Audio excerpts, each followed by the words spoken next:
All right, what's up, guys? Welcome to the After Zero podcast number 7 now. What's going on, guys? We got the usual suspects, me and my brother, Calzoo. We got a returning guest, Jonathan. Happy birthday, bud. How's it going? Thanks, man. It's happy going birthday, good. Going good. And we got a new guest today, one of our other close homies, Nick, a.k.a. Stock. What's going on, bud? Did we notice that when he threw it up, it was bouncing with the cadence of his hands, though? Like his desk started shaking with it. He has it set up with it. I gotta get a new desk. Dude has a whole ass rave over there. He's just like... Dude, he's like that kid in Call of Duty. Remember when he got a kill and the kid oh, was like the fucking in his room with the fire? The 15-year-old streaming has fucking... Yeah, pyrotechnics. He's got fucking laser shows. I don't even need special effects. I just got a wobbly desk. That's it. Bro, how to hack it? He's just like this. Get a budget desk, guys. That's all you need. Oh shit, that's funny as fuck. Oh, he's got his camera following him too. You see that? Oh, he's got that autofocus. Look at that. Oh shit. Oh. That's what we're talking about. All right. So I think first we want to bring up, how you guys feel about what's happening at TwitchCon. How would you feel? You went to like TwitchCon, right? You and your friends, you're having a good time, blah blah blah. You see this booth, they're like, "Oh, hey, look, we got this little fun ball pit. You can do some American Gladiators type stuff on it. Beat each other up and knock each other down. You get knocked down, broken back." Broken back. There's also somebody who broke an ankle. Yeah. Let's not forget that. There was that. Well, what's funny is that during TwitchCon there was that one where she jumped the Adriana. What was her last name? She did her little Adriana She did her little pose thing. She did like a fucking She like touched her toes and just landed. And dude, what's crazy is that she bounces a little bit, but you can tell that there's no give. Like her body bounced because she hit the ground so hard. Straight concrete. Dude, that was like what's that movie where he's like, "Yo, that bitch bounced." Oh my god, dude! It was actually hard to watch though because you see like the shock, like when she hits, like it's like instant, like the curve of the back after. And not in a good way. It was like less than a foot. Deep. Yeah, it was. And it just had little blocks of foam in it. Well, the part that hit me was like she got up and someone was like, "Are you okay?" And she's like, "Oh yeah." And then she goes to get out. And she's like, "Wait, never mind." Yeah, and it was just like, "Oh shit, what the fuck?" I don't think she had any clue that she broke 3 vertebrae and crushed 1 when she landed. Yeah, it's fucking wild. What's crazy about that too is like you mentioned the one person broke their ankle in the ball pit. Yep. They didn't even shut it down. People just kept using it. So it wasn't even like, oh, 2 people got injured, 1 person destroyed their back. Let's maybe like close the booth. They were like, hey y'all, hop in. Now, party's open still, Run it. So that's you want to risk your body? Were they charging people like to get into the ball? No, I don't think so. I think it was promotional. It was like it was just I think it was a Lenovo. It was Lenovo, but it was just a fun little thing on the side to like get you to come to their booth, like incentive type deal, to come check. I mean, at that point, they definitely should have just shut it down. Well, they were still advertising that you could dive into the foam pit. Like that was the problem. Well, I just. Go ahead, Jared. Oh, okay. I just don't get like when you think of a foam pit, you're like it's a literal pit, like it's like 6 to 8 feet deep, right? Mm-hmm. In this case, well, my thing is just like, did no one like check beforehand? No one saw how shallow. Like I'm saying the people there, like Adriana and some of those other streamers. Well, that's the thing that got me is you have to get in to get to the stanchions, the little pillars, right? Like so you know how deep it is, and you know what the padding is made out of. So I don't know where the thought process goes. I feel like there would have been something at some point in time where you go like, hey, maybe it's not a good idea to dive in. Like, hey guys, you sure you can dive in? This thing is pretty shallow. Okay. But instead, they're just full sending it. Right? Yeah. Was there like a disclaimer or like anything posted anywhere? Just they had to sign a waiver. They had to sign a waiver. But Quakers, what were you gonna say? This may be fucked up, but given her background, her body could take more of a beating than most. Oh my god! Someone's like, no. Somebody on Twitter was like, Adriana Checha gets her back blown out, but not from porn or something. Like, but not for money or some shit. Like it was. Well, the thing that gets me too is she already had cervical spine issues. Yeah, she from the head crank position in porn. Yeah, she had head crank position porn, like spinal decompression, right? That she has to go through, and then decides to toe touch into the damn foam pit. Listen, it was like you already got back problems. You already have back problems. What are you doing? It's not just that. It's the there was also like an event where they have to like keep a balloon up, like like when you're a kid, you have the balloon, you have to keep it up, don't let it touch the floor. They had that same thing, and one of the streamers broke their ankle during that. Where they I thought they broke it during the ball pit. I don't know. No, there was 2 different ankle breaks. Oh wait! I know what you're talking about because there was a little like course for it, right? Yeah. Where they have to try to hit the balloon away from the other person. They have to keep it up. The person like jumped and stepped forward, and their ankle just like. I mean that one I feel like is different from like the ball pit situation. Oh, I mean that's not their fault if someone's like retarded. Yeah, I mean it's just an accident, right? At that point. Yeah. I mean that's kind of that looked like a tag course. If you're stupid and you don't like land properly, or like aren't careful at least a little bit, like that's kind of on you. Obviously, you're going that hard and you hurt yourself. That's on you. Right. That's on you. Like, pretty sure we've all done that since we've all been in sports and gone pretty hard in sports. Oh yeah, exactly. Paper cup ankles over broke here. My clavicle. I'm sitting here going like this, I'm just like, I got a stinger, man. Sean walks one time and just breaks his both ankles. Sean does anything physical. Tears an ACL. Yeah. Well, I think the funniest who's Sean, thing. Jared? Who is he? What are you talking? Oh, that motherfucker, Mr. Glass, bro. First name Mr. Glass. Like that movie is about Sean. You know how like when they like touch him and all, he's like all his bones are breaking. That's Sean every time he wakes up. Like that's like I know I turned 29 today, but like the military makes you feel like you're 40. So he kind of beat my body up a little bit. You know, it's funny. Is it the military's fault? I recall you slipping in socks trying to kick a. Hey, there was alcohol involved with that. All right. Okay, blame it on the alcohol, Sean. Sean, I just want to say I appreciate you being a Marine, dog. Oh my God, here we go. I mean, real quick though, I do want to say it's funny that we're bringing up, like Adriana. I served with the Marines. Who's like a porn star, right? Like she sells her body, and Sean just sold his soul to the military. So to the I like the parallel that we straight facts. No, but I mean, I was like, I don't know what to do with my life. Please tell me. Yeah. But with this story, going back to it, with this story, I mean, people were talking about like, oh, well, they're not going to get in trouble. They signed a waiver. And people are like, well, there's still negligence. Like, even though you signed a waiver, 100%. if you make a ball pit with the intention that people are going to dive in, like, what if someone dove head first? Like, did they just snap their neck? That's definitely their fault. They were telling people that you could do that. Yeah, well, and the fact that they didn't shut it, dive in. The fact that you didn't shut it down after the incident happened as well. Yeah, like, who the fuck was? It shows a lack of care. Who the fuck was not only Lenovo but also Twitch, because like you're renting out that space to Lenovo, and like you're both allowing this to happen. Yep. Yeah. I mean, I don't know how much like oversight they had of that type of thing. Where they're like, oh, we're gonna do foam. They're like, oh, okay, bet. Not like we're gonna do a foam pit in a foot of concrete below it. Well, so, on top of that, it's like you're doing pugil stick fighting. So right, what did you were expecting people to get knocked into the ball pit or the foam pit? I don't get why they did a foam pit when you could just get like those thick ass mats that are like this thick. Just that way people also see it and know. Right, and then you fall on it. You know what happens? No one breaks their back. I don't. Right, dude, it's just hard to watch because like when she does it and she's like spread like this. And she her does like perfect one. She really does a perfect one. Hits on it, and you're like, oh my God, just the way. The way she just compresses. It's like Gordon Hayward broke his leg or whatever. Is it that bad? Dude, it's bad if you haven't seen it. I think that bone breaks are a little different because bone breaks don't bother me. Like when Gordon Hayward snapped his ankle years back. I mean, those don't bother me too much. Hers, it's not like gruesome to look at. You can just feel like you feel the pain and shock that she felt. It's because it's like her body's moving and then it's just flat. Like there's no cushion to it. You expect her to like sink into the foam pit a little bit, and instead it's like just rigid, and she's like, it's like a brick wall. Oh no, 100%. She's never been fucked like that in her life. Like that's what it looked like. She never been bricked up like that. Oh my! I was bricked up like that watching the video. All right, but I mean, besides that, like the TwitchCon, there was a lot of like dumb shit. I mean. Like I said, ankle snapping. It's kind of funny because I'm just like, bro, you can't take nerds anywhere. Nerds go to one place one time and they have to prove how unathletic they are. You know what I mean?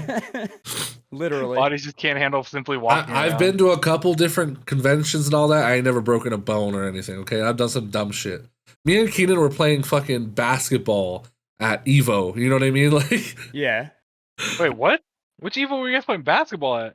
There was you didn't see the basketball post in the middle of the floor? No, I would have been doing that. I never did it. What? Sean, you played too, right? That. Yeah, I did. Yeah, I completely missed it. Yeah, we were playing basketball. Right we were like running around too, like we were being hooligans for sure. So, but none of us you weren't the nerds. Yeah, we weren't like unathletic and uncoordinated. We were like snapping our ankle trying to get a rebound. But you know, it is what it is. I mean, Twitch is in a weird spot right now anyway. Like with all the news around them, I feel like they saw this happen. They're like, bro. Can we get a fucking break? One time? Just one week. They're like, give us a week. This is our convention, but like that's Lenovo's fault, okay? Right. Guys, we got enough shit going on our platform. Look to Lenovo, okay? Yeah. Right. Speaking of the Twitch platform, though, you have I don't know if you guys saw Trainwrecks came out and talked about how much he made gambling. I mean, this kind of got brought up because they were banning gambling and all that from certain sites and whatnot. He apparently his total earnings year to date or total are just 360 million. That's straight from sponsors, right? That's just sponsorships, but he does say that he always loses. Like he's not positive on his streams.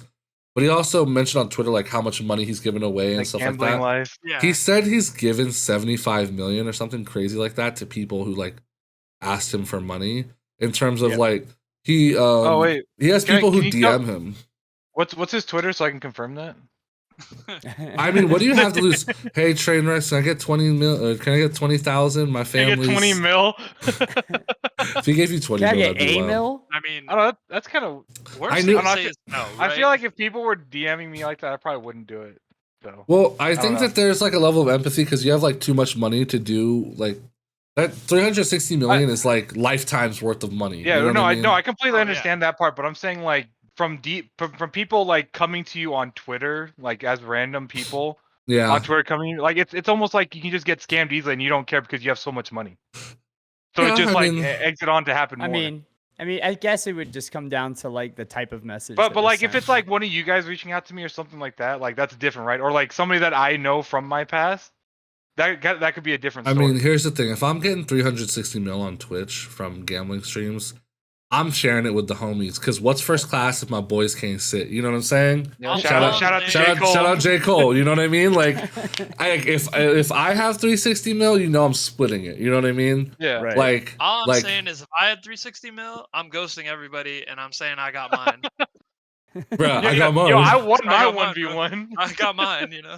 I won my 1v1. I mean, but I'm curious. Would you guys, if you guys were streaming and you were popular, would you take like a gamble? If they're like, hey, we'll pay you 30 million a month to gamble on stream, would you do it?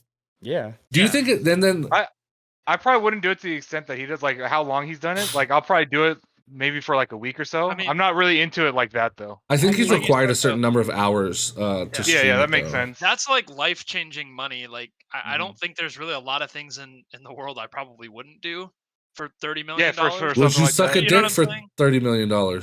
Absolutely, like 100%. I'm there. I'm there, bro. Like I'm fucking double fisting it like everything. I don't have to enjoy it. I know what pleasures me, so I'm a pleasure. I'm getting the Gok Soul Snatcher 9000 if I'm getting paid 30 mil, bro. Like I said prior, I got mine, bro. That's all that matters.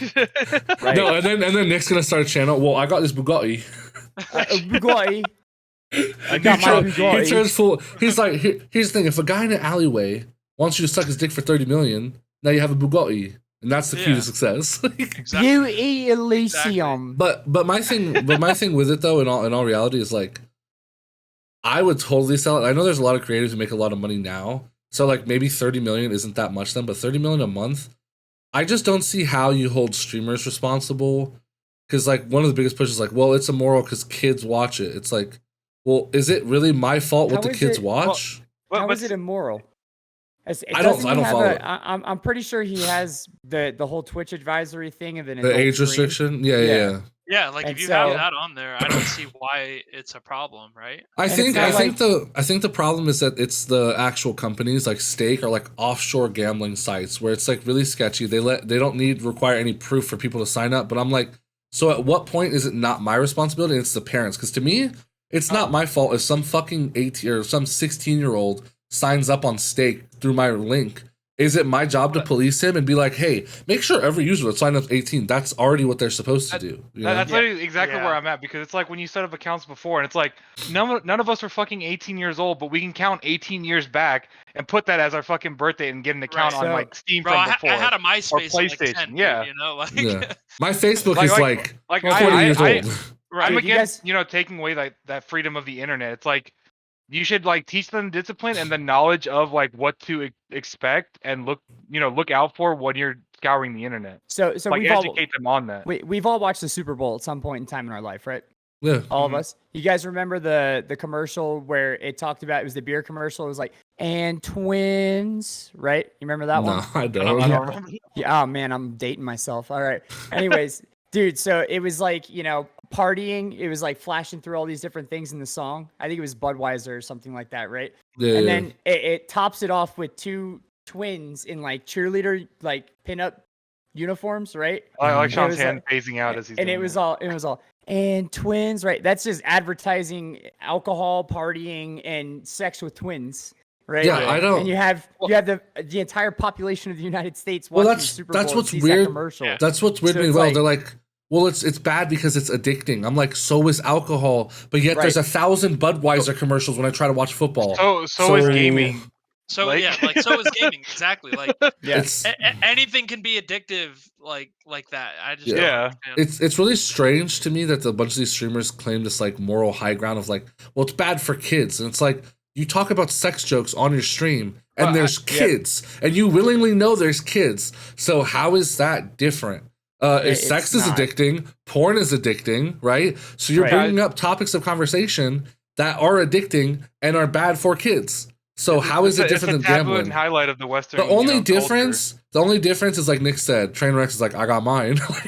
You know what I mean? The difference is he's getting paid fat money. It's like, if you have like these people who do like Red Bull, who do these energy drinks that there's a lot of scientific studies that show are really bad for you. Yep. How is it any G Fuel? You think that shit's good for you too? Like what? How do we come up with this crazy? How are you gauging what is actually good and bad? Like how can you really gauge that and then hold someone's hand through the entire process when it's like Twitch already does like we said this is for a mature audience and you can just click okay, like maybe they can put some more barriers, but when does it end? Well, how many barriers until you just completely turn it off to everyone? Access to everything these days, there's so many different ways you can go about it. There's no way to stop it from happening these days.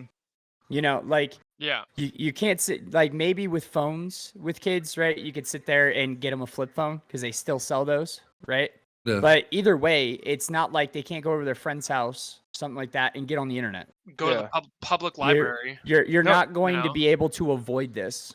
Yeah, nor do I believe like you should be able to like completely control everything 100%. Yeah, I think it's really strange about like the ecosystems of online platforms, especially streaming platforms, because it's like the community just randomly decides where like YouTube has to be the moral authority. And I'm like, I get where you don't want certain things on your platform, but like I said, the way we just saw the equalities between like gambling, gaming, alcoholism, like those are all addictive things and they're still being broadcasted the same way. So who are we to say like, oh, this one thing we don't want it to happen? But it's only because of these like gambling companies, and it's like I get it. I can see where something like Stake is a little weird because they're, like I said, they're offshore, they're a little sketchy. But it's like, how is that your fault if someone does that? I just truly don't understand. There's also kids that grow up in Vegas, and that's literally just around casinos. Right. I want to gamble less. Gambling. Oh yeah. And I want to gamble less after living here. Yeah, I lost like $100 while I was like my family was here for my wedding, and I was like, I'm never gambling forever. Like, dude, my 21st, I lost $20 on roulette, and I was like, I could have spent that at Taco Bell. Man. Listen, y'all. I'm still positive from the casino. I went to Red Rock when I turned 21. I put 10 in the machine on virtual blackjack. I got 110. I was like, fuck it, I'm gonna bet it all because I just got $110. Like, I don't give a fuck. I bet it all. I dropped down to like $2. Built it back to 100, and then I bought pizza. I was there. That was on your birthday, right? Yeah. And then I ended up. I was like, all right, well, I'll buy pizza for everyone because I just turned $10 into 100. So I like never gambled since because fuck that. if I'm gambling with my own money, I lose. But if somebody else gives me money to gamble with, bro, Oh well, shit, Nick. the Hold up, amount then. no, the amount of times like I've been just sitting like at a Hold bar up, let with me hit my up dad, Trainwreck. and I've hit right. I've hit like royals for my dad. I think I told you guys that story when he was trying to move. I literally hit like a $2,000 payout for him, Damn. just sitting there with his money. Oh yeah, I Like, remember you talking about that. Oh yeah. wait, you know it's funny you bring that up of like borrowing people's money to gamble. That was like the Right. guy Slicker, like we talked about a couple weeks back, where he was scamming no. everyone. Well, hold on, I'll say there is an update to the story though, because I didn't see anything recent. So Nick sounds like Slicker right now. He sounds a little bit like, "Hey, if you give me the money, bro, I'll double it. I'll Hey, double it. I bro, swear." they don't call me Slick Nick for anything. All I gotta say, I got mine. No, but so the update to the story was actually that Ludwig and XQC ended up paying everyone back.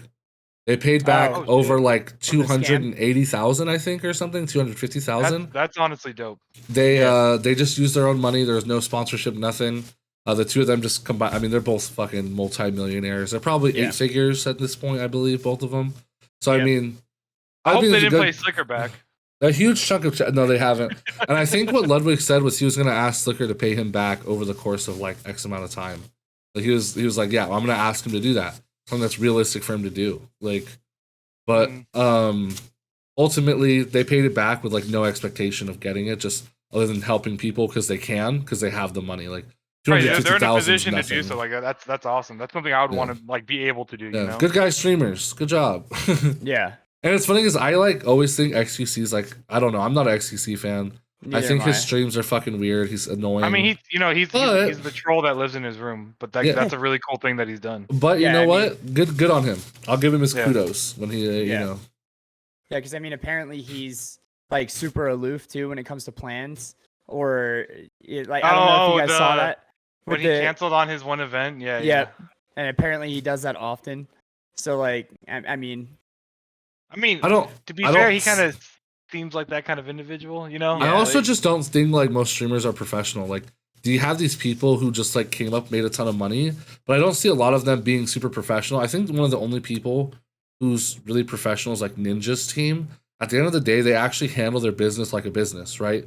Like, even though everyone has like their people, it seems like he's always been making strides to become more legitimate as like what gaming is. So I think overall it's like an infancy thing where a lot of the people in the space are just super young. They're super like they're just as they grow super up, they not don't actually punctual or professional. Like their attitude doesn't actually grow up or like adapt past, you know, being that kid or that teenager. Yeah, they've never had a job. They don't have to do that. Yeah, they've never had a job where they were like answering to someone else where like then they understand the importance of like time management and like being punctual to something or making things like legitimate, like right, making a schedule, sticking to it, doing these meetings. Well, I mean, it's I feel like that's why you see so many like apology videos from people is because they don't know how to be professional. So it's like you have to come back after you make the mistake and do this video that a lot of times doesn't come off as genuine because you don't know how to be and you're probably not actually sorry. You're just sorry you got caught, right? Right. Yeah, I actually think apology videos are like super trash too. Like I think they're just there for views. They come off super disingenuous. I think the best way to handle it is to just not make an apology video and just be like, "Hey, you know, I fucked up. It is what it is." And then go about your business. Like we're gonna move past it. What you're doing, the more you entertain it, the more it becomes your persona. You know what I mean? It's almost like you don't even need to go the route of like public apology. I feel like a lot of the time. Like, especially if it's like something that happens between like maybe two streamers or something like that. Like I feel like a lot of it could just be handled off screen, right? Whereas like you run into all these controversies now of people who are like doing these things, these controversial things specifically for views. Like it's like almost planned out sometimes too, you know? Yeah. So like I feel like they have to, right? You have to make some kind of public statement or address the issue, especially if it was something that was public.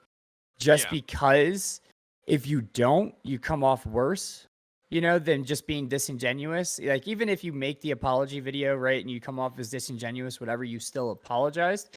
Whereas if you didn't, in the long run, it just looks bad. Does that make sense? I hear where you're coming from. I hear what you're saying, but I was gonna say I disagree. Because I feel like what the apology video does is it creates the two sides that are always going to be there and accentuates what already happened. when it's like you could just apologize for it. Which I'm not saying not to do it publicly, because it's like you go to your next stream, people are bringing it up, of course, right? You make the apology or you acknowledge it in that moment, and then you move on and continue what you've been doing.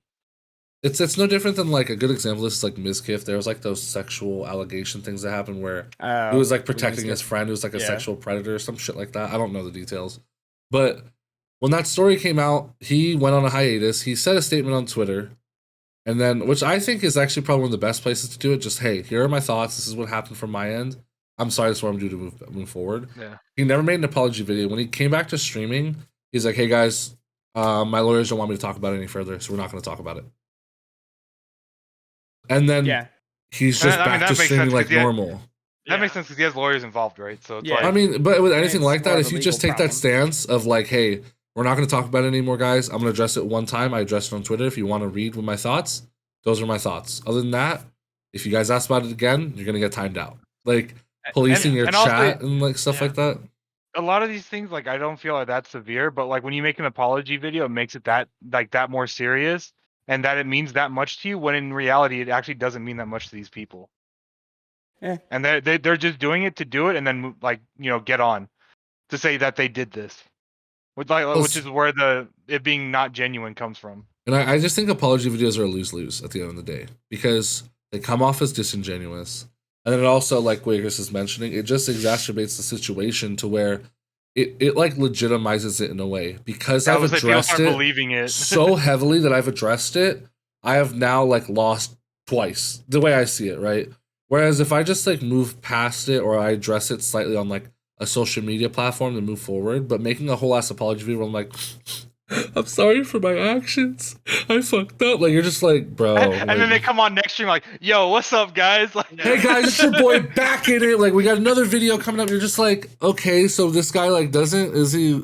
It's like a very weird vibe to me. So I definitely feel that. It's just like recording yourself crying. Like, especially like it became like a trend almost. So it was just like weird. It's like those TikTok videos of the girl. She's like sitting on her front steps and she's like crying. And it's like, I had to put my dog down today, and she's like holding her dog. Someone's like, so did you kill the dog before or after you recorded the video? And it's exactly like that.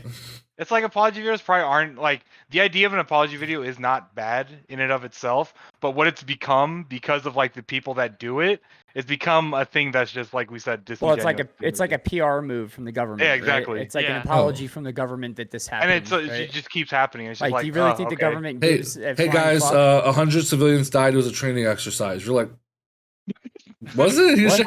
Like that's essentially how I view like apology videos like that. Yeah. Like it doesn't really work, and I think it just creates more drama around the subject. And I think one place that I've seen it most recently is like there wasn't an apology video, but there's a lot of like information about it with I don't know if you guys heard about the Bayonetta 3 shit, where the voice actor, but there was like public statements made by the owner of Platinum Games who does Bayonetta 3. Who does the Bayonetta franchise. There's multiple public statements, so they keep commenting on it. So it keeps like putting them in bad light, because like I said, it legitimizes. It's like they know it's like almost like they know they did something bad, and they're just trying to make excuses to get away. Yeah. So I mean, so to explain the situation for people who don't know about it, Bayonetta 3 was coming out. It's actually a Switch exclusive game, and when they wanted to make Bayonetta 3, the voice actor for the original Bayonetta character did not return. People didn't know why, but she just recently made a public statement that explained that because the offer she received, where she said that in total they were going to offer $4,000, period. Now, with that being said, though, with the way this keeps coming out, like that's part of like keeping this internet shit where you just keep replying to things and making them more, is it found out that once she lied, they told her they'd pay her $4,000 for each session, and there was 6 sessions. So in total, her compensation up front would be $24,000, not including anything else from the IP, residuals from game purchases, things like that, right? Yeah. So it just made her look bad, and then the CEO still looks bad. It's like, well, you still lowballed her because she's like a high-rated voice actor, and then like by them just keep commenting on it, it's like, dude, the business decisions of our voice actors are just that simple. But she kind of tried to like cancel them, so I feel like they thought they had to answer. Yeah. Well, it's like, I mean, like you said, I didn't know that part. Yeah, I mean, when she just blatantly lies, and like says, that's bad. You're only going to offer me $4,000. I think like at that point, if I were, the CEO, I'd be like, well, that's clearly just not true.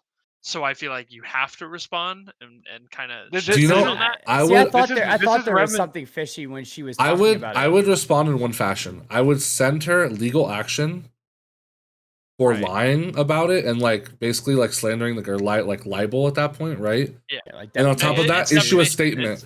Issue a statement. On this day, she recorded like a full like that makes it seem legal. So it's just like you said your piece. That's it.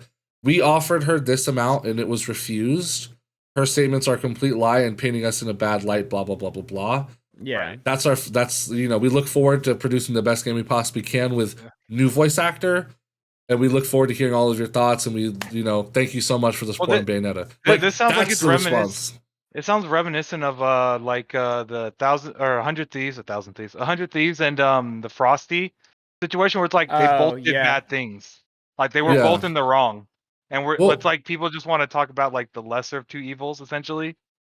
Well, what's weird to me is that like I don't even think that Platinum Games did anything wrong. If you don't like their offer. And it's in a free market. You just say no. Yeah. And then you know what you do? You be an adult about it and you go, hey guys, I'm not on Bayonetta 3 because I feel like they lowballed me. I do really great work. I'm on all these projects. I'm worth a lot more than $24,000. Right. So that's the last time I'm going to talk about it. Yeah. And that's it. But instead you have this like, I don't want to be like such a, like, oh, there's cancel culture now, but like you have this sort of cancel culture. Well, it's definitely there, right? I call it cancel culture. I call it cancer culture, but just be. But I think she was thinking that if she made a public statement like, "Oh, they were only going to pay me $4,000,000," right? She's going to get something out of it. We love your voice, and then they were going to be like, "Oh, well, we'll pay you $10,000 per session." Well, here's the thing: the game's already done. The other girl already recorded all the voice lines. So, like, what's the result? Why'd you come forward now? What's the goal? Because what happens? People boycott the game, and every single person from that studio and everyone on their payroll gets affected by it because you were a salty asshole. Like, that's kind of fucked up. You know what I mean? Yeah. To me, I think it just comes off as being bitter when you could just say no, be a professional, and also, to me, it almost makes it to where, like, in the system we have, where it's like, why would anyone want to work with you if the moment you don't get your way, you're gonna try to just like throw a hissy fit. Did she make any statement once that came out? I didn't see any statements from her after. I didn't see any statements from her after. But I'll have to look on the update. I saw it trending on Twitter, but I didn't know the rest of the information. It's also just weird because it's like you also just lied, so like you have nothing to stand on. The only way she like wins in that situation is like Jared said, like if she would straight up say, well, they just lowballed me and I'm worth more than what they offered me. Like that's the only way in this scenario that she doesn't look like a bad guy. I feel like you do that, Nick, and then you go, I really appreciate you guys supporting me, but hey, support this new voice actor. She's really great. She does great work. Or support Platinum Games. Like, they do phenomenal work. It was such a pleasure. I wish we could have come to an agreement. You look really good when you do stuff like that. Some outside force caused this to happen, like something with their situation or something like that. Right, but now people are still going to play the game. People are still going to support, Bayonetta, the company, right? But now that has left a sour taste in everybody else's mouth about her because she went out there and lied instead of just saying, hey, I think what they did to me was kind of, maybe scummy or they lowballed me or whatever. But like you said, still support this person or whatever. But the fact that she couldn't do that and she just really tried to say cancel them, I guess. Exactly. Yeah, it's like when you break up with somebody and you're like, hey, it just didn't work out, really love that person, but we just weren't meant to be, but I hope they do the best. And then they're behind like, hey, fuck that guy, they're a piece of shit. Because you're small dick. Yeah, you start you immediately as a reaction, you start thinking bad about the second person. Because you're like, well, hold on, like that's a large juxtaposition of a Did you know he still sleeps with his little teddy bear from when he was a kid? Now you give all the Platinum Gamer haters ammo too. It's like, oh yeah, well they lowball all their voice actors. Right. Yeah. Why would you want to work for them? Like I said, it's just silly because even this whole ecosystem, I know that voice acting is like, it's a very like dog eat dog place. Like if you think about, it's a small group. There's not a lot of opportunity, and a lot of these companies do take advantage of them. But if you just don't like the offer, you don't like the offer. Like, it is what it is, right? That's the industry you work in. I understand that, but it's just more like, what did you solve today? What did you accomplish? You did nothing to help. because it's also like the guy who plays Mario, right? He got replaced by Chris Pratt for no fucking reason. Like, he's not a legitimate voice actor. And it's an animated movie. It's not like Chris Pratt's like, hey, I'm a Mario. Well, you know? I mean, we already know it's because of the name, right? Like that's why. Yeah, Just the put Chris company Pratt saw on an it. opportunity to have an A-list actor be in their movie, you know? Like, Yeah. Yeah. Like, oh, I'm gonna watch it because of Chris Pratt now, yay! And it's like all the Mario fans would be like, who the fuck is this guy? Yeah. Like, Yeah, it's Literally. just one of those things they of know who Chris Pratt is. Like he's one of no, those but I'm guys, saying because he's playing Mario, it's like, why the fuck is he here? yeah. it's just one of those things of like, if the guy who played Mario came out, it's like, hey, the studio's really fucked up, they did this, like blah blah blah. It's like, well, welcome to the entertainment industry first and foremost. But at the same time, it's like, what do you accomplish by just like knocking other people down anyway? Like, You know what's actually really funny about that is I think Charles Martinet, the Mario voice actor, is actually in the movie though. Like he's voicing like an entire it's a whole different character. Yeah, I think he's like voicing an entirely different character. Okay, that's just funny. Like, Yeah, I mean, that's funny, but at the same time, as so like ridiculous. if you just are pragmatic about the situation for a moment, you're like, oh, okay, I'm not an A-list actor. I'm not in Guardians of the Galaxy. I'm not in these fucking huge Hollywood movies. My name does. If you put his name on the poster, you have like 10 guys who are like, yeah, the original Mario. You know, it's no different than. Do you guys remember in? I don't know if you watched the Venom movie. I think it's in the Venom movie. the first where one, the original. one I Oh no, saw. I'm sorry. It's in Doctor Strange, where they bring up the guy from Evil Dead, and it's like a it's like a cameo, but it's like, Why did you have it's to bring who's up the cameo for? You know, What? it's like, No, I mean, who does it? because it's it's the director and his bullshit ass movies. That's why. But what I'm saying is, like, in the way it correlates to this one, is just like, what would the original Mario's voice actor's name do for the movie? Fucking nothing. Nothing. There'd be like 5 guys who are like, yo, that's the original one. That's so sick. Yeah. And they're like, I'm gonna watch it just for that reason. That's not like that's not what's gonna happen. It's like putting they're Chris gonna be Pratt's like, name on there. You're gonna get everybody. Well, you're trying to Mario. pull the mass in because Chris Pratt's that It's I know like Chris Pratt. it's like when you watch an indie movie and you're like, oh, Scarlett Johansson's in it. That means the movie's legitimate. You know what I mean? It legitimizes the project and it gives it credit. Well, no, like she's such a diverse actor. She could be black, she could be Asian, she could be. You never know with her, you know. We're movie review now since you brought it up. Did everyone here watch Multiverse of Madness? Yes. Yes. Oh God, where are we going? So I just want to know thoughts on the movie. Yeah, I liked it. I thought Hold on. Sean's an absolute fucking casual though, so like I am. Basically, but, I think this is hold on. I represent the everyday person. I was gonna say, I think you actually perfectly represent like the average Marvel movie watcher who's like, ooh, shiny colors, ooh, action scene, wow. Which all you guys can know that in our group, Sean is the perfect consumer. But what I will say with that is I almost envy that because you just like, I look at that movie and I'm not like, it's pretty good. You're like, it's a pretty good, solid movie. And I'm like, huh? But I'm also like, I envy that because I'm like, wow, you enjoyed it that much. You weren't like picking it apart the whole time. Right. You know what I mean? Like, was there aspects of it that were like goofy or like things that I was like, with? Yeah, absolutely. But overall, was I upset after watching it as to I wish I wouldn't have seen it? No. Yes. I was like, Nick? You feel that way? So what do you think, Nick? Because I do want to bring come back about like Sean's take on things like after Nick gives his answer though. I was pretty disappointed. I felt like the movie had a ton of hype built up around it, and maybe that's my fault, right, for having a high expectation for it. But especially with the title like Multiverse of Madness, you're almost expecting like multiple universes to be colliding in on one another, and kind of like with what they did with No Way Home, where you have the different iterations of Spider-Man or whatever. Spoiler alert. You know what? If you haven't seen the movie at this point in time, that's your fault. 100%. But I already said it at the start. Like I asked you guys if you watched it, so if people didn't catch the drift of where this is going, that's on them. Right. So I almost felt like they could have done more with that because they already kind of opened that wormhole with No Way Home, right?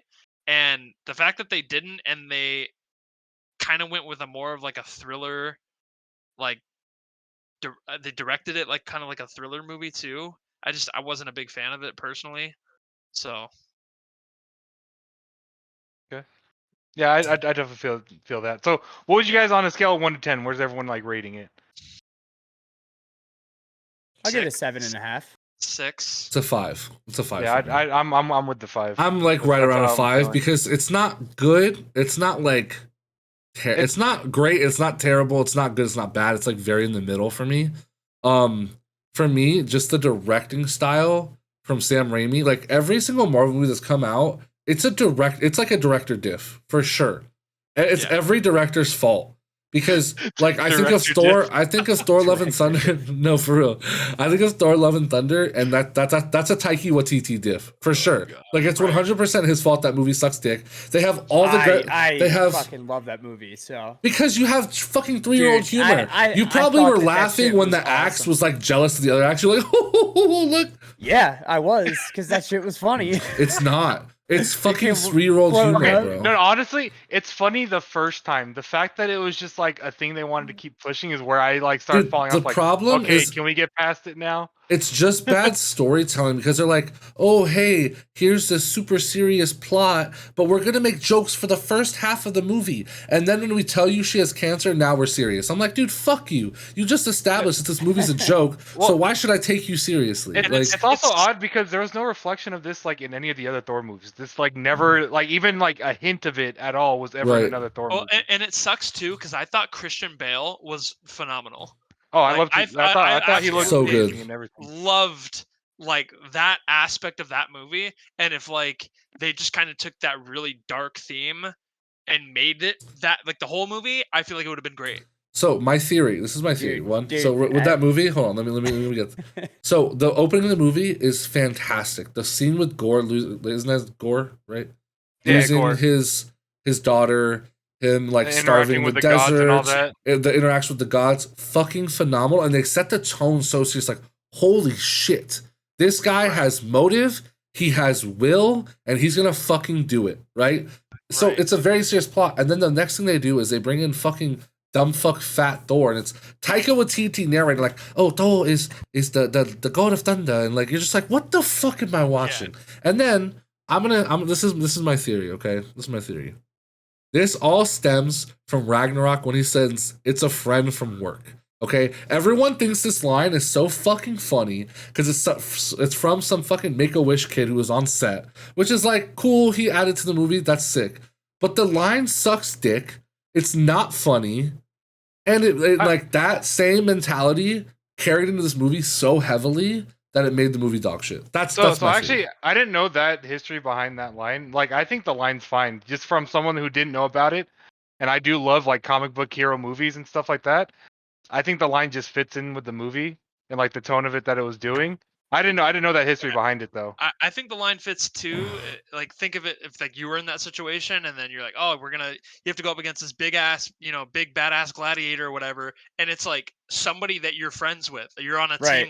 You're like, holy shit, like, oh my god. I hear it. I just think that level of comedy that it's souped down to is the problem with the rest of the movies after. That's what I'm getting at. That same like. That's what I'm getting at. Yeah. They turned it up to 100 when they got to. Like that was the start of where, like, because to be honest with you, I didn't know that till like a couple months back, but I still always thought the line sucked. I'm like, what the fuck? What? Because I just think there's like, I think it sort of like breaks a wall or a barrier that's like not. Well, I think it's the word. I think I see what you're talking about because of the wording of the line of the friend from work. Sounds more of like a modernized. It sounds like someone in a writing room writing a line more than it does the Thor, the character saying is all I'm getting. Instead of him like, we're on the same team or something of that variation. Yeah, exactly. But I definitely think the wording could have been better, but towards Multiverse of Madness though, it's like the same thing with Sam Raimi. Like, dude, there's no continuity in the way that Wanda works. She's literally clapping everyone. She's fucking one of the strongest. Dude, she's walking through reflections in the start of that part, right? Yeah. And then she's chasing down, what's her name? Fucking America Chavez. Yeah, America Chavez. They're chasing down America Chavez, and she can't catch her. And she turns into a zombie. It's like I'm watching fucking, I don't know, some bad slasher film where Jason or like Michael Myers is just walking and they can't catch up. Armor thing. Yeah, and I'm just like, I also hate the scene I hate the most is when she fights the counselor, or I forget their names. Fuck. Why can't I remember the group? The Illuminati.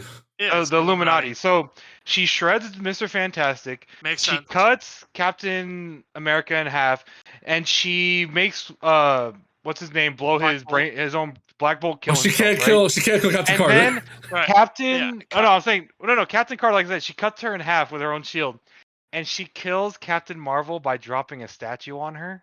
Makes no What? sense. What?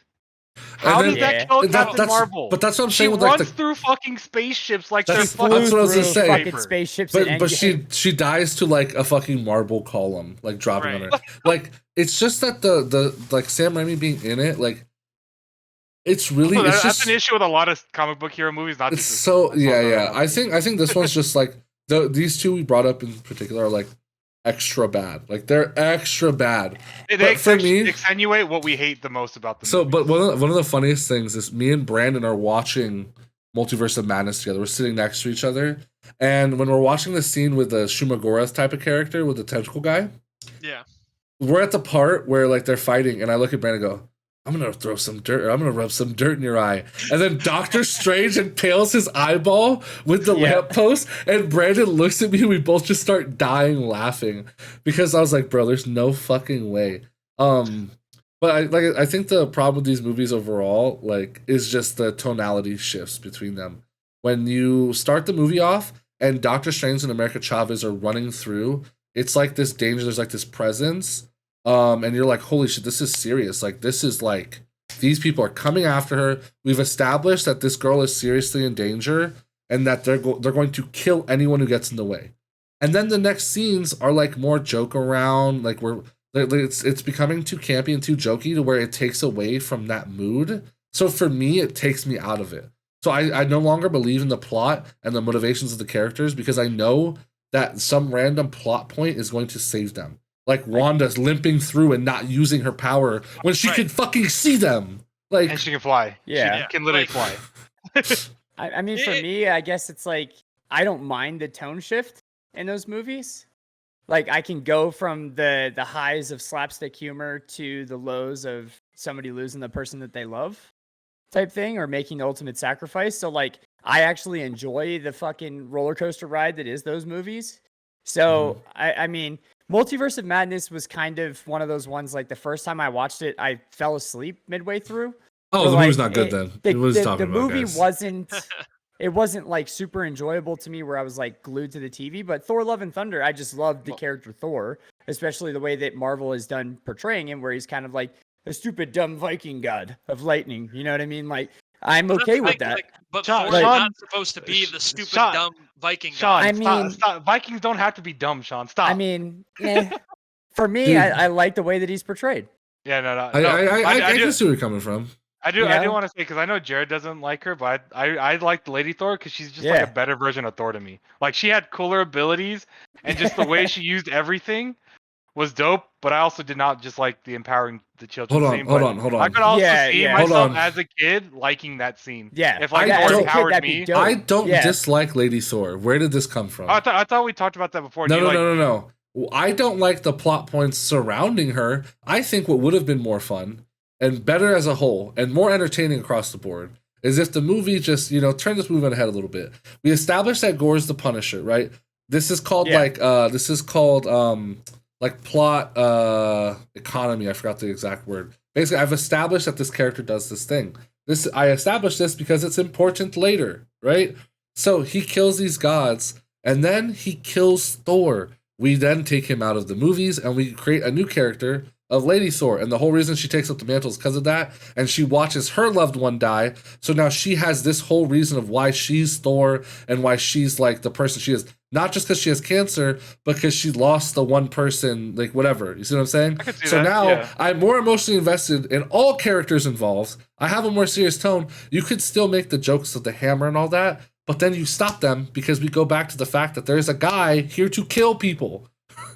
Yeah, also, but I think that that's kind of like the whole thing, though, is like Thor is like underestimating his opponents constantly because of how powerful he is, and like it kind of establishes that when he accidentally like destroys the temple and everything like that when he's fighting the entire army himself, and then at the end of it, he's like, "Oh, good job, everyone! I'm so glad that we were all a team for this." And like that's the whole point, is that he's not supposed to take it seriously until it gets serious. Well, I'm just wondering when Thor is going to become Thor, because it's like he's almost been this same child through all of his movies, where it's like, he's the immature guy that like you said, he is really strong and very what's it called? Arrogant. He's arrogant. lackadaisical about being a hero. Yeah, about all that stuff. It's like, so, and then he had his depression era, and this is after the depression era. So it's like, when does he become Thor? Isn't it technically like per the timeline, right? And now obviously like Civil War and everything like that is a lot longer than the movie portrays, right? Right. And a lot of different shit happens in Civil War in the comic books than does in the movies. But isn't it technically he's still a young god? Well, yes. I'm saying it's like per the timeline, he's still incredibly young. The reason I'm asking this question is because in all the movies, like, you see the growth of Iron Man, you see the growth of Captain America, and all these other superheroes. They become into, what they aspire to be, or what they want to show them to people to aspire to be. Their story arc. Thor is just like, he came back to being the same, like, childish person still. Yeah. It's almost like there's been no character development for Thor for like 10 years. Like, when you talk about the hero's journey, right? Like, as stereotypical as that is, like, there's nothing gained at the end. We just restart every single movie. Like, and it seems like he was getting there when he handed off, leading the people to Valkyrie. Right. It seemed like he was getting to that point, but now we're back here where it's like he's childish again and like doing all this stuff that he was before, like I said, arrogance and all this stuff. Yeah, but Sean, I also think, like, with what I said, where if like you kill him off, the bane of his existence, of him not taking things seriously, becomes the strength of Lady Thor's existence. You know what I'm saying? Right. No, you're empowered I by that story arc. So that's what I'm getting at. That's where I mean, not that you have to, but I think so. If you look at what was it, the Thor movie that was really dark, where they were fighting all the world, Ragnarok. No, the elves. Dark World. So out of all of really the Thor dark movies, out of all of the Thor movies that I've seen, right, that one's my least favorite. I think that's everyone's least favorite. It's like, and so that widely regarded as one of the worst Marvel movies. Marvel movies. And that movie has a very dark, serious tone to it. And they found that I think that movie showed that when they kept the movies lighthearted, right, with this like kind of jokey, I'm dumb and super powerful, that it had. I kind of disagree.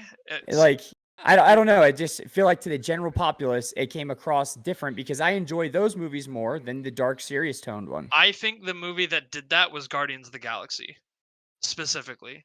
Well, I always call Thor Ragnarok. It's just another Guardians of the Galaxy because of how like him and the Revengers. That style of movie, was as far as I know, anybody that I ever talked to about like Marvel movies, like Guardians of the Galaxy is like in their top 5.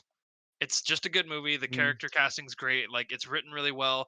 It's funny, but people didn't even like them in the comics, and look what the movie did. That's what I'm saying. Like, these aren't even well-known characters in the comics, really, like that, and like they're not even super popular. I collected it. Okay, but whatever. Well, actually, I'm a Marvel fan, but actually, I did collect Guardians of the Galaxy, and I put it up my ass. Like, fuck you, Sean. Shut up. The most casual one here is like, well, actually, like, come on, right? I actually like Thor when he's a fucking idiot and he's like being a stupid head. Like, fuck you, Sean. I feel like every Marvel movie that's come out after Guardians of the Galaxy has kind of followed, other than like the Avengers movies, I think, has kind of followed that similar formula of it's the Marvel formula. Exactly. Like that movie specifically like hit the nail on the head perfectly. And didn't Black Panther come out after Guardians? I'm pretty sure. Yeah, Black Panther. Yeah, I was gonna say that has a different tone. Well, that doesn't really. Okay, if we find one exception to the fucking rule, I also wanted to bring a Thor counterpoint to Sean, but I'll let you finish your thought, Nick. Well, and I mean to that too, you could bring up something like Shang-Chi too, where it's like, that's a very funny. What are you talking about? They have the funniest comedian, Awkwafina, in there. She's the funniest comedian I've ever seen. I will say it is the funniest best Asian movie so far. I love the way she culturally appropriates Black culture. But other than like a couple of outliers here and there, it's like every single movie is following that kind of like lighthearted, tone throughout the movies, right? That's what I feel like, at least. Almost like childish. It started with like the Iron Man witty humor type of thing where he's throwing in those like puns while he's talking, and then you have like Spider-Man doing similar things, right? Like quips and all that. But I think that's what it fits perfectly for Spider-Man. But that's what I'm saying. Is like, I mean, he's an angsty teenager. Well, so, Tony Stark and Peter Parker are like that, though. Like those are that's literally that's a characteristic of them. Those It's a personality trait. It makes sense, right? Whereas like you don't see that in Captain America movies, right? Because I mean, it doesn't fit his character, right? No, but I feel like we haven't gotten a movie that's like Winter Soldier, right? I really don't feel like we've gotten a Winter Soldier-esque movie in realistically the last 3 years. It's also the Marvel GOAT, so also like you were. Oh, well, go ahead, Nick. No, you're good. You go. I was gonna say, Sean, like you were saying with Thor, like people liking like the dark version. I've also seen people say like the best versions of Thor are from Infinity War and Endgame, and he is not, that childish or arrogant person that he is. He's more serious, and he does like God of Thunder shit. Bro, think about this. Think about this, bro. Yeah. When Thor's sitting there like LeBron, Game 7 in the fucking locker room in Endgame, when Captain America and Iron Man walk out. Yeah, and he's sitting there. And then I forget what he asked him. He's like, "I'm glad we're on the same page," and he just gets both hammers. Yeah. But it's like that whole like sequence of him. He's like very serious. But I think you can keep those quips while still like just maintaining the story can be serious even if the character isn't. Like the stakes still have to be there, or else the threat of danger does not exist. Well, it's like Iron Man's probably a perfect like example of that because he has the seriousness while still being a sarcastic dick. Yeah. And that's a lovable thing and like an attractive thing.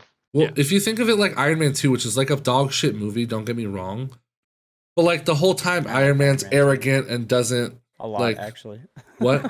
I liked Iron Man 2 a lot. Well, no, but it's widely regarded as the worst Iron Man movie just due to storytelling and all that, but it's a pretty dog shit movie. I still like it, don't get me wrong, I enjoy it, but he's super arrogant and the villain like 180s that on him, right? He's like, holy shit, you just got your ass whooped basically by a fucking random, Wait, sorry, was 2 the Whiplash? Whipmaster or okay, yeah. So that happens, and then he has to take him more seriously towards the end of the movie. We're like, holy shit, this guy is like actually serious. It's a serious threat.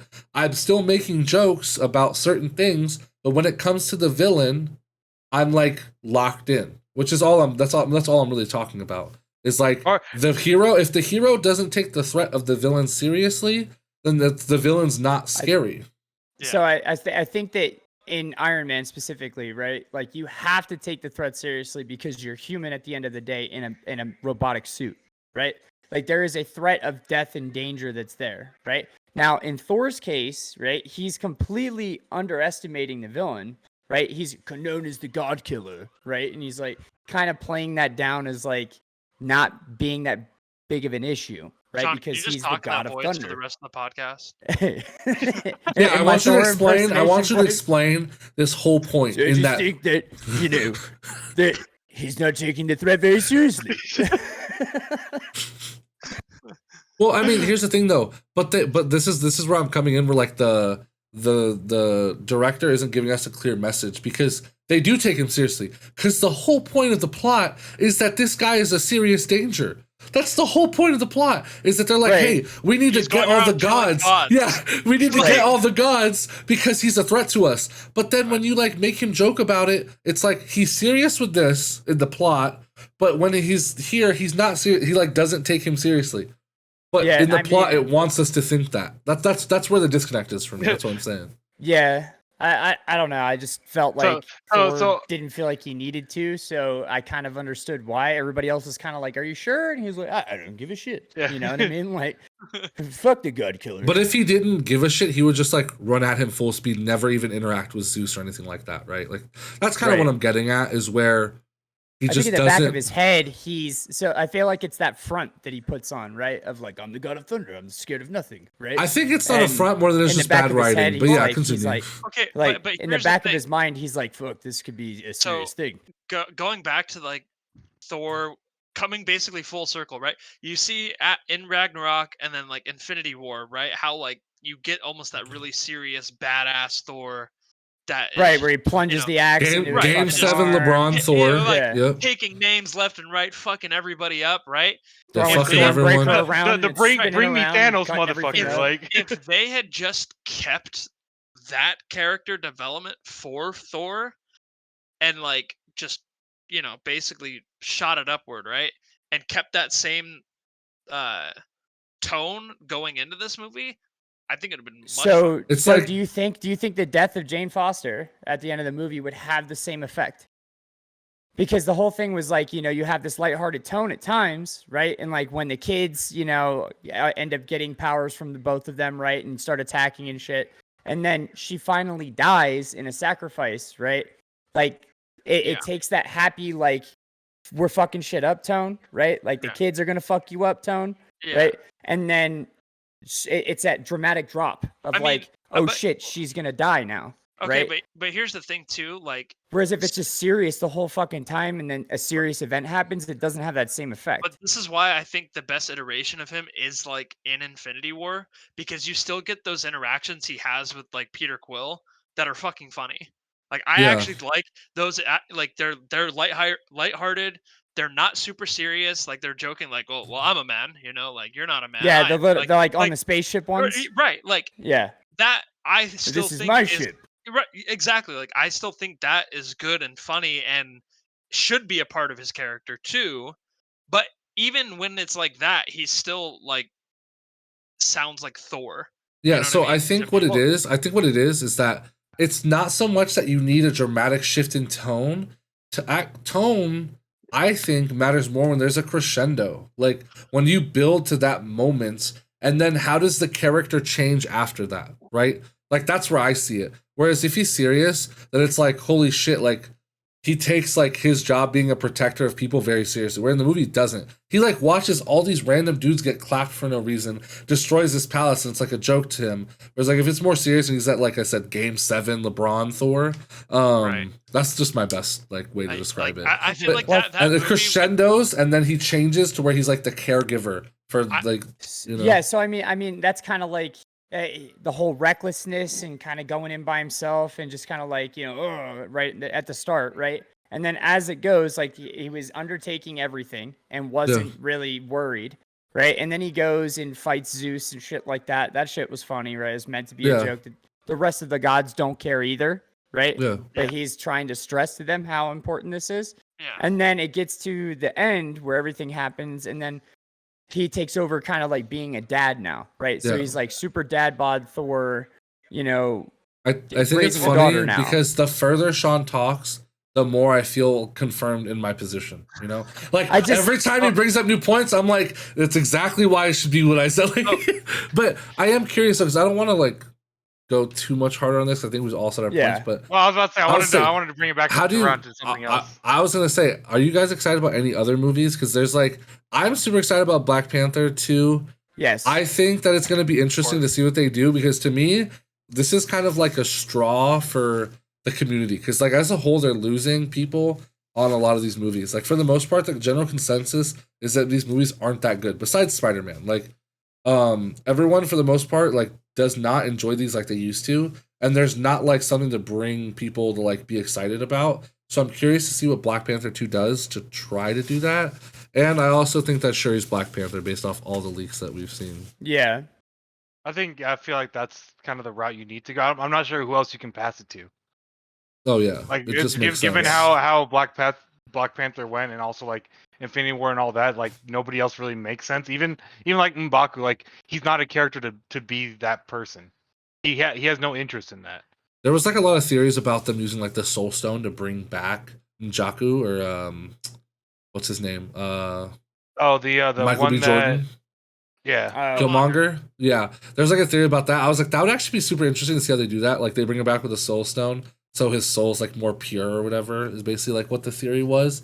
But obviously that's not the case because he's not in the movie. But I thought that would just be an interesting way to do it. But like I said, I'm interested to see how they proceed forward, right? Like we have all these movies that overall, as a general consensus by the average consumer, we used to look forward to Marvel movies and like look forward to them coming together and having this major overarching plot where we see our favorite characters combine.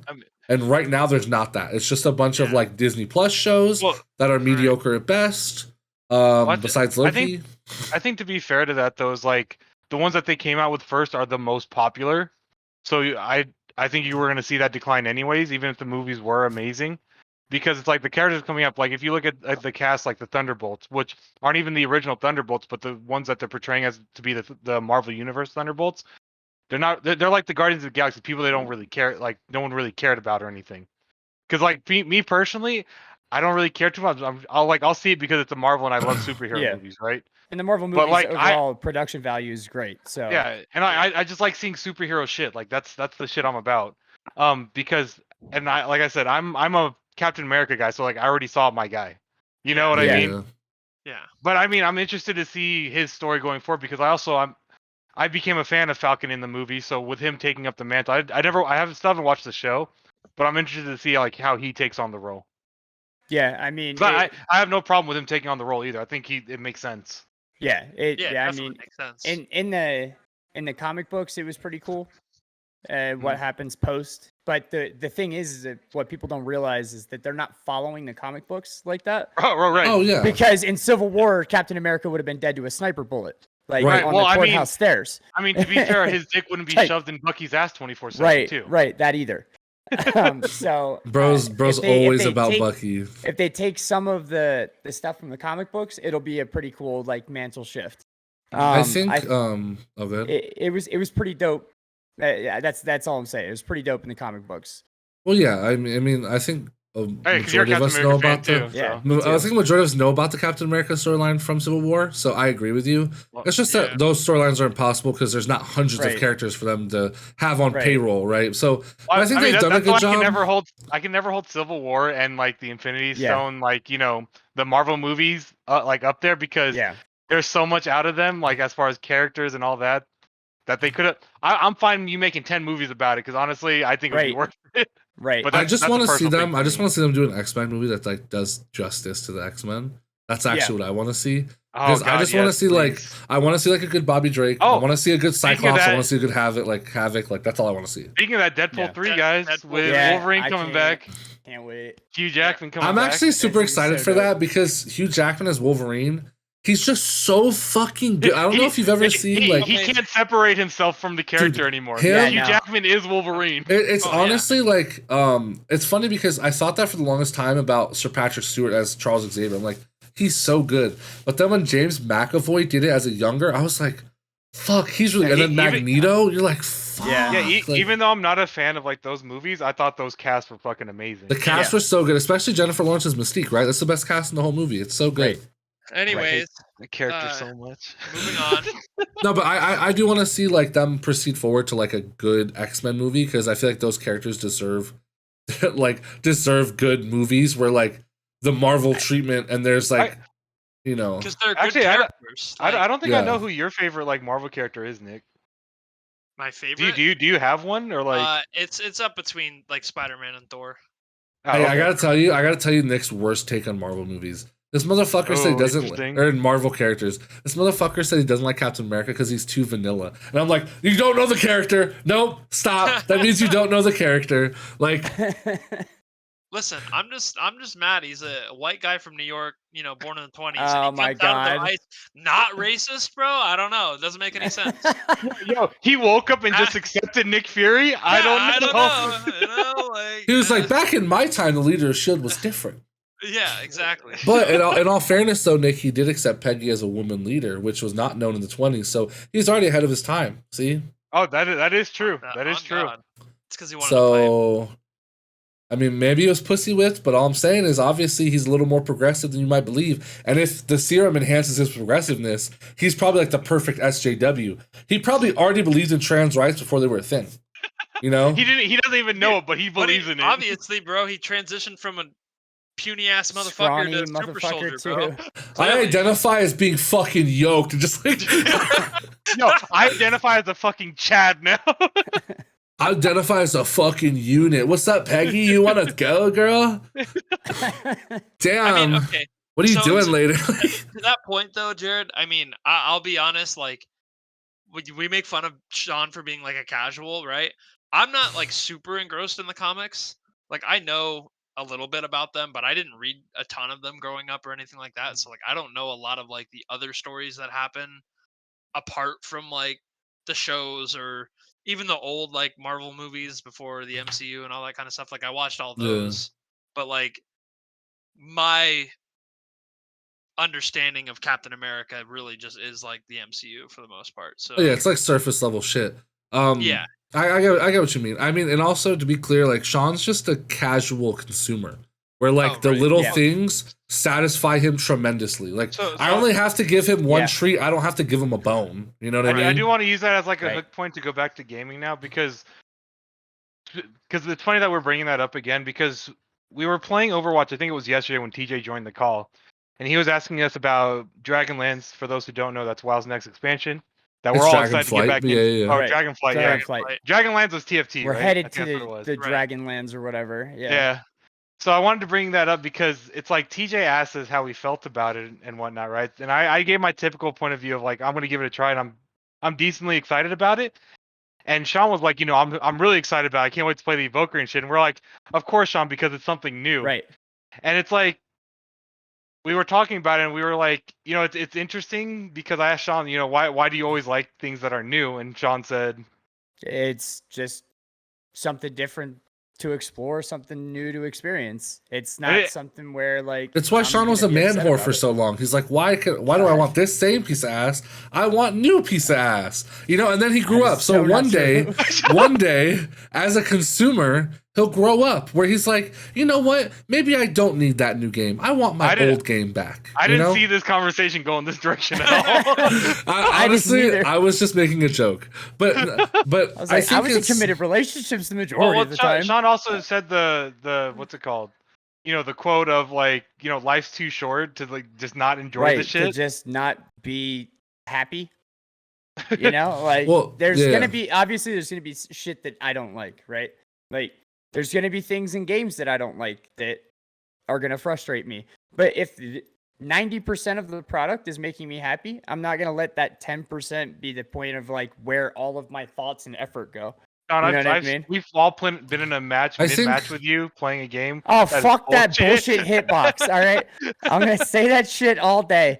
Random Conzo arrows are arrow. bullshit. Listen. Sean, it can never be a skill difference. It's a game diff, right? Like, Yeah. it's not his fault. It's an Fuck internet this refresh diff. rate. It's the a devs are refre- against yeah. me. it's Yeah. a director dip. Yeah, but I think that with some, I actually was listening to an essay, like a video essay the other day about like games are bad now because of this reason or whatever. And I don't even think it's that games are bad now and that games are as unenjoyable as before. It's just that you'll never spark the same emotions as discovering it for the first time. So I think that everyone's expectations are to feel what they felt the first time they played WoW, the first raid they stepped into, right? And there's just never a way to replicate that. It's like when you're a kid. Time goes by so slow because you're having all these new experiences and everything's so enjoyable. But then when things start becoming mundane, you already know what to expect. You know what to look for. You know what it is. So your brain starts kind of glossing over certain parts and you start losing that aspect of what made you like marvel at things. You know what I mean? And I think gaming's a lot like that, right? I go on to Final Fantasy. There's been 15 of them. I obviously compare the last one to the first one, but it'll never feel as good as the first one I played. It'll never feel as good as when I first played Final Fantasy or 7 or something like that, you know? Well, it's honestly kind of why I dislike the whole re-releasing of the classics. So that are in Blizzard's regard, where they're releasing classic WoW, Burning Crusade, and now Wrath of the Lich King. It's like I hate it because I don't feel like people actually like care to enjoy the game. People are just reaching to relive like what I always say is They're relive the scratching glory nostalgia- days. That nostalgia itch, But why right? do you hate it for that reason though? Because I feel like it's almost like you stop progression. Is a way I take it. I mean, I could understand that. I It's hard because like that when you go back and you load up an actual PlayStation 2, right, and you load up something like Guitar Hero, right, Nick? Like, Yep. Mm. I'm there. it still has that Nick same knows what I'm feeling talking about. of where like it feels good to have it back again, right? All the Yeah. fucking TV latency issues, all of the having to sync and fucking stroke the guitar to make sure the shit's playing right, or the sticky Yeah, fucking strum. What the fuck were you guys doing? We didn't have that many issues when we were playing those. Or like when you load up fucking any of the classic Halo games on the original console, it was We all released suck on, anyway, not the fucking Master Chief. That's a terrible take. Honestly, Infinite's the best one. So well, you guys just know I'm a zero grav hater, but continue. I've left the chat. On God. That's true. I'm just a zero grav hater. I mean that competitive level. Sometimes that nostalgia, just to revisit it again as like, you know, a moment in time in your life and remember like where you were when you were. Like a time capsule. Yeah. Yeah, it's kind of cool to go back and see those things again. Do I want to level again through Wrath? No, I don't.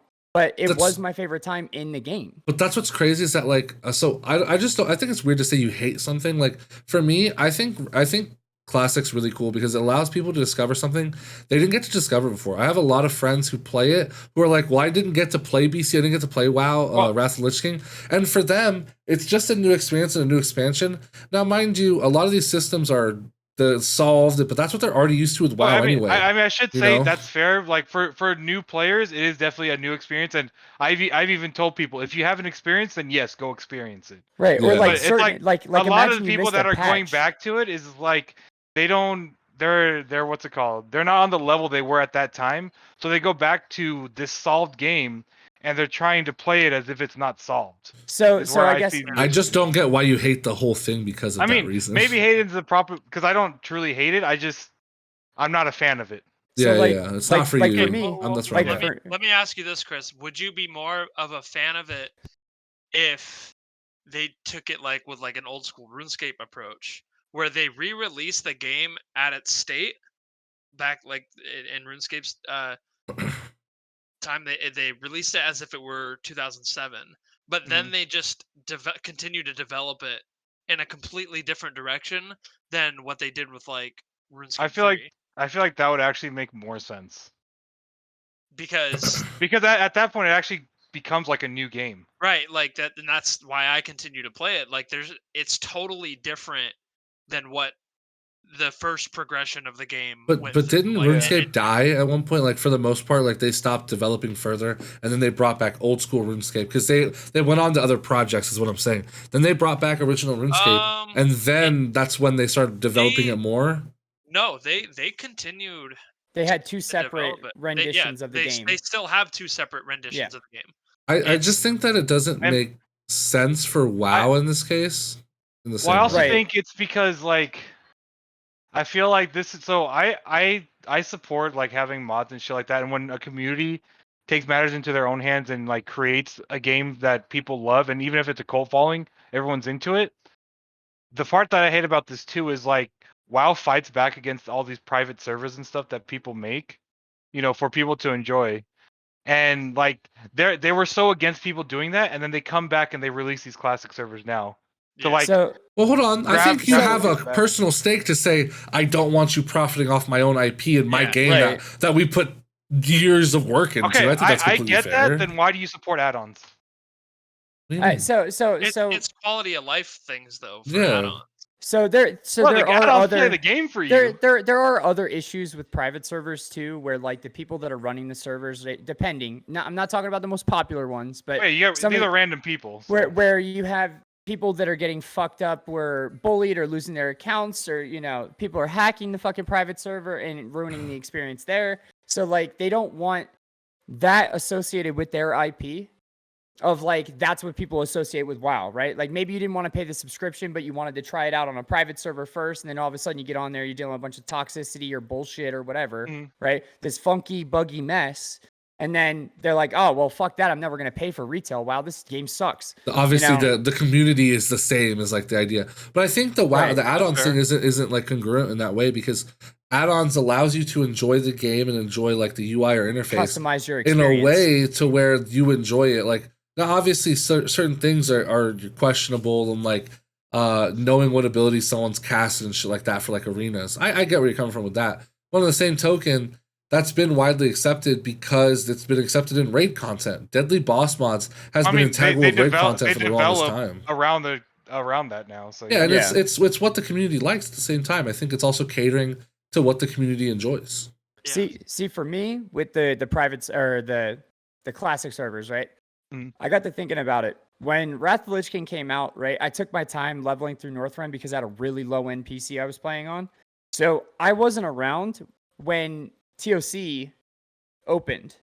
So the fairgrounds, all it took that this shit, motherfucker 2 whole patches to level. Right? Dude, it did. I got literally 12 frames per second on that computer. So like it was a struggle bus. Honestly, that's commitment, Sean. Well done. And I dude, wish like, we could get that Sean back. That motherfucker is committed. When I was turning left and right my camera, I would have to wait and let it load the direction I was looking in. Okay, that's how my man was playing a browser game. Dude, I had 512 megabytes of RAM. All right, that's a mud. That's what you're playing. No, my man's playing Microsoft PowerPoint WoW Edition. That's crazy. So once I got to the point where I could actually play the game, I got an upgraded PC for my birthday.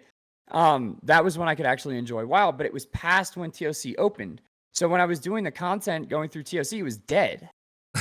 The raid was dead, so I got to do that like at the very tail end of it. I didn't get to experience the fairgrounds and stuff like that. So it would have been cool for me to play through Classic and experience those patches prior, right? I never raided Nax. I went through for transmog shit. Yeah. When they brought Nax Ramus back, right? Right. So like I never got to experience those fights when it was current content, which would have been cool to actually experience, seeing as how Wrath was my favorite expansion. I think if I'm understanding Quakers a little more too, it's not so much for people who didn't get to experience those raids or those dungeons. It's more so like for the longest time, Blizzard like basically ridiculed these private servers for not being current on the game or just doing that. And then they're like, well, we're just going to profit the same way they do, you know? And it's like, it's in a way I see where it's like lazy development, right? But at the same time, it's a community driven thing. The community, obviously, there's an interest in the community. I think for the most part, Classic's been like a hit for them. And I think it's overall good. But I think that, I think it also like skews the line of like where you're talking about like the development of certain things, where it's like, for the most part, WoW is not going to get much better with new expansions. Like the game can only change so much before it's just not WoW anymore, right? Like it's not same start. Like where we started is not where we're ending. It's not even close. It's like a completely new person or new game. Another odd thing with the classic stuff is you're releasing in the same timeline. So are we like it's really weird because you can't even play classic. Like, actually, I'm not 100% sure. I don't think you can play classic WoW or classic Burning Crusade anymore because now it's classic Wrath of the Lich. No, you can. Oh, those are completely separate. You can pick which edition you play. Okay. So of the three, so basically, like when you're on your server, I have no idea how alive those things are with Wrath of the Lich King being. Yeah, I'm not too sure how much like Burning Crusade and Classic WoW is. It's not for me, so it's not anything I've looked into too deeply. But for the most part, like I said, I have people who love it, like people who I haven't seen get on games in a while, like are on Classic like WoW. if Nick asked me like if you should try it out, like if you have an interest in trying it out, then yes, try out Classic WoW. Yes, try out Burning Crusade. Yes, try out Wrath of the Lich King. If I had friends that asked, at the end of the day, as much hate we have for WoW and stuff, it is a great game. There's a reason it was the biggest game in the world, and you should experience that. 100%. I think you just hate where it went and like how much it changed in a negative direction. To be fair, I probably hate where it is right now. Right. Which I just like. There's a part of me that hates these decisions they're making because now the focus isn't on the retail version of the game. It's back to where the game it's already a solved game there. Yeah. It's already been done. Yeah. So I mean it was cool to see like some of the streams and stuff like that for Classic when the original Classic all the queue times. Well, where people were trying to get 40-man groups together to do raids. Yeah, I missed that so much, honestly. Like that type of stuff was actually really cool to see again because I never got to be a part of a 40-man raid. I got to be a part of a 25-man, but I never got to experience 40-man raids. That's 40-man raids are actually my first experience gaming. Was in 40, like pretty much like my first raiding experience was playing my dad's druid in a 40-man raid for what is the Ragnaros raid? Molten Core. So like it would literally be like they're in fucking Ventrilo or TeamSpeak, whatever the fuck it was. I think it was Ventrilo, first. And he's like, hey y'all, Jared's gonna come sit down. I told him how to heal. He's got it, don't worry. And I'm sitting down. Everyone's like, hey, what's up, Jared? And I'm like, oh, I'm good. I'm like fucking squeaking. Yeah, I'm good, guys. Like, cause I'm like a fucking 6-year-old, you know. But like, those moments are like what made WoW so fun and like bringing that many people together. It's just that there was like complaints within the community where people wanted better queue times. They wanted to be able to find groups better. The people who were more of like loners and didn't have friends was like a strong push to where people had trouble finding groups and they were like more ostracized. Like, okay, let's do Raid Finder. Let's do these queue things where you can just queue up for stuff instead of you having to interact. I think it took the soul out of the game because one of the best things is like I had friends on my friends list in WoW on my original Paladin who I just met and I did dungeons with. There was this guy named /2 looking for 2 more. There's a guy. Monastery. There was a guy. His name was Aratus Crash or Arta Crash or something. And me and him would group up all the time. And Queers would be like, "Who the fuck is this guy?" I'd be like, "He's some cool dude I met." And I was like fucking 8 or 10 years old. Right. I'm like, "He's some cool guy I met." And we always group up together. We're both good, so we both play together. And like those, and it's like those feelings are like. When you used to play Call of Duty like MW2 and like you have those homies who you played with. Those are the best things in online games right there. Yeah, I think that, gaming has gone away from that type of thing where you just don't too commercial. With people.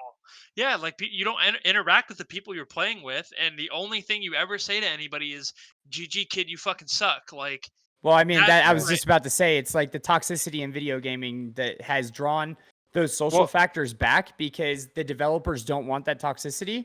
Right, to drive player base away, so they've taken away those different ways of making or meeting people. That's why you don't have open lobbies anymore. I feel like a big part of that is like the dailies that games have now, because you're launching a game, you're going into a game, and your goal, instead of to just enjoy the game for what it is, your goal is to get this achievement, to get whatever token that's free for you to get.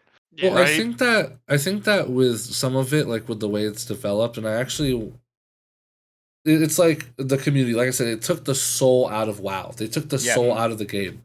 And what I mean by the soul is the community, right? It's what brings you back. So what they started doing was they started making these mundane tasks that try to take to replace what you used to get on for. Because there was times where I would log on and I would just fucking talk. It's like a chat room. You remember like OG chat rooms?